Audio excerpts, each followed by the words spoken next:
ევროსაბჭოს საპარლამენტო ასამბლეის მონიტორინგის კომიტეტი სერიოზულ შეშფოთებას გამოთქვამს საქართველოში დემოკრატიული უკუსვლის და ღრმა პოლიტიკური და სოციალური კრიზისის გამო და აცხადებს, რომ დემოკრატიული უკუსვლა შეუჩერებლად გრძელდება ისევე როგორც სამოქალაქო საზოგადოების პოლიტიკური ოპოზიციისა და განსხვავებული აზრის წინააღმდეგ რეპრესიები. ამის შესახებ ევროსაბჭოს საპარლამენტო ასამბლეის ვებგვერდზე გამოქვეყნებულ პრეს-რელიზშია აღნიშნული.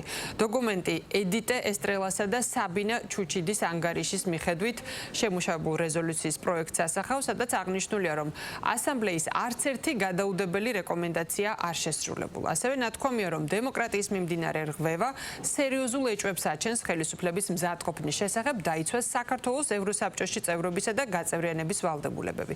პარლამენტარებმა ასევე განაცხადეს, რომ რეალურად დემოკრატიული არჩევნების ჩატარების პირობები ამჟამად საქართველოში არ არსებობს, რაც დაკავშირებულია დემოკრატიული ოპოზიციის, სამოქალაქო საზოგადოების და დამოუკიდებელი მედიის წინააღმდეგ დაუნდობელ რეპრესიებთან. ასევე ქვეყანაში არსებულ უკიდურეს სოციალურ და პოლიტიკურ პოლარიზაციასთან.